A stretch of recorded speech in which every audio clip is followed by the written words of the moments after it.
Chapitre 26. Joseph demande pardon à Marie. Foi, charité et humilité pour recevoir Dieu. Le 31 mai 1944. Après 53 jours, la mère recommence à se montrer par cette vision qu'elle me dit de noter dans ce livre. La joie renaît en moi, car voir Marie, c'est posséder la joie. Je vois donc le petit jardin de Nazareth. Marie file à l'ombre d'un pommier, très touffu et croulant de fruits qui commencent à rougir et ressemblent à autant de joues d'enfants roses et rondes. Mais Marie n'a pas ces belles couleurs. Sa bonne mine, ses joues rouges d'hébron ont disparu. Son visage est pâle comme de l'ivoire, et seules ses lèvres y dessinent une courbe de léger corail. Sous ses paupières abaissées, deux ombres obscures, et le bord des yeux est gonflé, comme lorsqu'on a pleuré. Je ne vois pas ses yeux parce qu'elle penche légèrement la tête, attentive à son travail, et plus encore prise par des pensées attristantes, car je l'entends soupirer comme quelqu'un dont le cœur est blessé. Elle est toute habillée de blanc, de lin blanc. Il fait en effet très chaud, même si la fraîcheur encore intacte des fleurs m'indique que c'est le matin.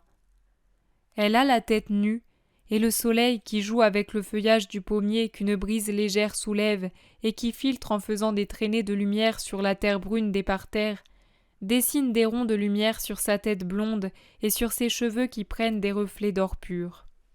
Il ne vient aucun bruit, ni de la maison ni des alentours. L'on n'entend rien d'autre que le murmure du filet d'eau qui descend dans la vasque au fond du jardin. Un coup frappé énergiquement à la porte de la maison fait sursauter Marie. Elle pose de côté sa quenouille et son fuseau et se lève pour aller ouvrir. Son vêtement a beau être souple et ample, il ne parvient pas à dissimuler la rondeur de son bassin. Elle se trouve face à Joseph. Marie pâlit jusqu'aux lèvres. Son visage ressemble maintenant à une hostie, tant il est exsangue.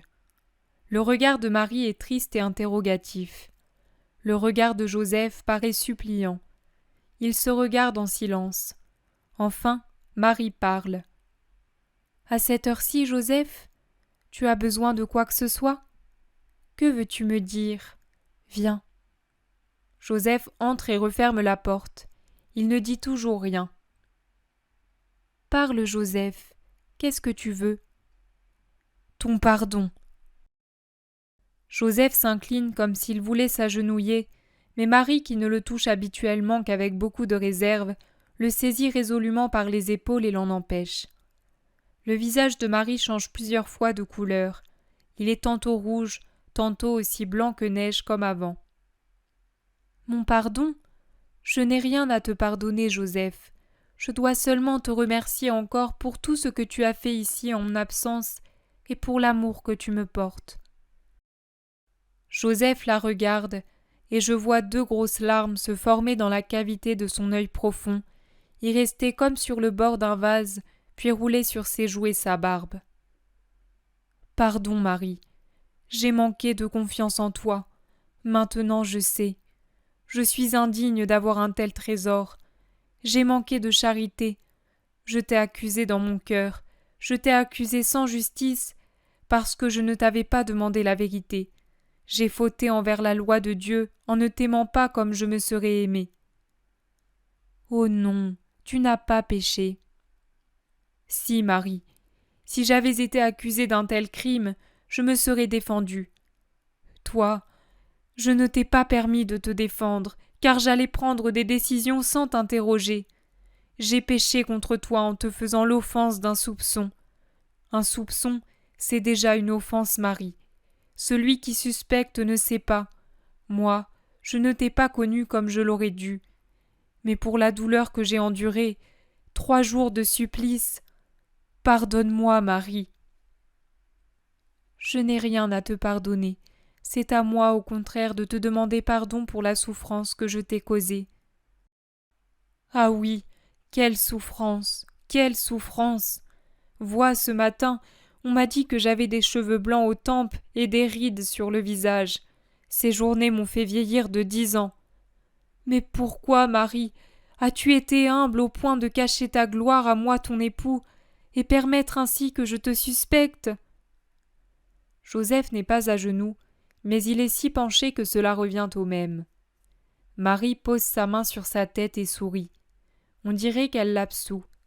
Elle dit alors « Si mon humilité n'avait pas été aussi parfaite, je n'aurais pas mérité de concevoir le Très-Haut qui vient effacer le péché d'orgueil qui a détruit l'homme.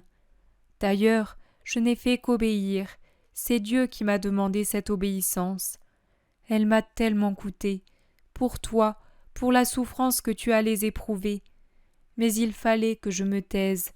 Je suis la servante de Dieu, et les serviteurs ne discutent pas les ordres qu'ils reçoivent. Ils les exécutent, Joseph, même si cela leur fait verser des larmes de sang. » À ces mots, Marie pleure doucement, si doucement que Joseph, qui est tout incliné, ne s'en rend pas compte avant qu'une larme ne tombe par terre. Il lève alors la tête, et c'est bien la première fois que je le vois faire ce geste. Il serre les petites mains de Marie dans ses mains fortes et hâlées, et dépose un baiser au bout de ses doigts fins et roses qui sortent comme autant de boutons de péché de l'étreinte des mains de Joseph. Maintenant, il va falloir faire face parce que… Joseph ne termine pas sa phrase, mais contemple le corps de Marie, qui rougit comme une pivoine, et s'assied aussitôt pour ne pas exposer davantage ses formes au regard qu'il observe. « Il faudra faire vite. Je viendrai ici. Nous accomplirons le rite du mariage. La semaine prochaine, ça te va ? » « Tout ce que tu fais est bien, Joseph. Tu es le chef de famille, et moi je suis ta servante. » « Non, c'est moi qui suis ton serviteur. Je suis le bienheureux serviteur de mon Seigneur qui grandit dans ton sein. Tu es béni entre toutes les femmes d'Israël. Nous aviserons ta parenté ce soir même. Et après, quand je serai ici, nous travaillerons pour tout préparer à sa venue. Ah, comment recevoir Dieu chez moi, tenir Dieu dans mes bras, je vais en mourir de joie, je ne pourrai jamais le toucher. Tu le pourras, comme moi, avec la grâce de Dieu. Mais toi, c'est toi, moi je ne suis qu'un pauvre homme, le plus pauvre des fils de Dieu. Jésus vient pour nous les pauvres, pour nous rendre riches en Dieu. Il vient chez nous deux parce que nous sommes les plus pauvres et que nous le reconnaissons. Réjouis-toi, Joseph. La race de David a le roi qu'elle attendait, et notre maison devient plus somptueuse que le palais de Salomon. Le ciel, en effet, y sera présent, et nous partagerons avec Dieu le secret de paix que les hommes connaîtront plus tard. Il grandira au milieu de nous, nos bras serviront de berceau au Rédempteur qui s'annonce, et notre fatigue lui procurera sa nourriture. Ô Joseph, nous entendrons la voix de Dieu nous appeler Père et Mère. Ah ! Marie pleure de joie, et ce sont des larmes de bonheur. Joseph, agenouillé à ses pieds désormais, pleure lui aussi. Sa tête est presque cachée dans l'ample vêtement de Marie qui descend en plis sur le pauvre carrelage de la pièce. La vision s'arrête là. Marie dit « Que personne n'interprète ma pâleur de façon erronée. Elle ne provenait pas de quelque crainte humaine. Humainement, j'aurais dû m'attendre à être lapidée, mais je n'en avais pas peur. Je souffrais de la douleur de Joseph. Même la pensée qu'il pouvait m'accuser ne me troublait pas. Il me déplaisait seulement qu'il puisse le faire par un excès de rigueur. Lorsque je l'ai vu, cela m'a donné un coup au cœur. C'était le moment où ce juste aurait pu offenser la justice en manquant à la charité, et que ce juste y manque, alors que cela ne lui arrivait jamais, voilà qui m'aurait fait extrêmement souffrir. Si je n'avais pas porté l'humilité à son extrême limite, comme je l'ai dit à Joseph, je n'aurais pas mérité de porter en moi celui qui, pour effacer l'orgueil de la race humaine, s'anéantissait jusqu'à devenir homme alors qu'il était Dieu. Si je t'ai montré cette scène qu'aucun évangile ne relate, c'est que je veux attirer l'attention des hommes trop étrangères aux conditions essentielles pour plaire à Dieu et accueillir sa venue continuelle dans leur cœur.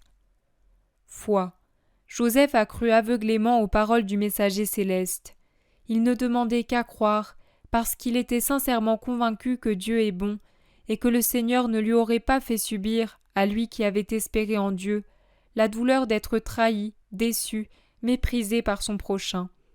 Il ne demandait qu'à croire en moi, car honnête comme il l'était, il ne pouvait penser sans souffrir que d'autres puissent ne pas l'être. Il vivait la loi.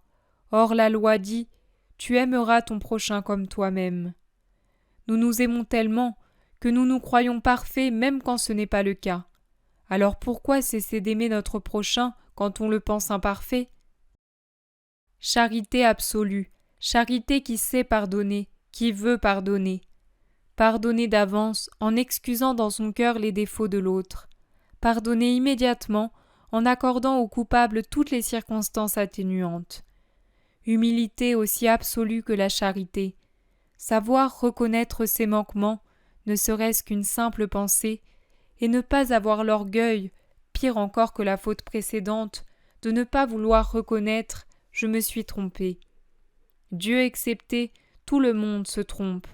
Qui donc peut prétendre « je ne me trompe jamais ».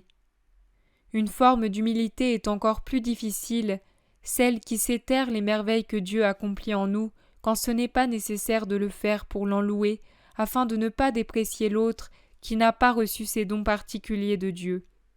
S'il le veut, Dieu se révèle lui-même dans son serviteur.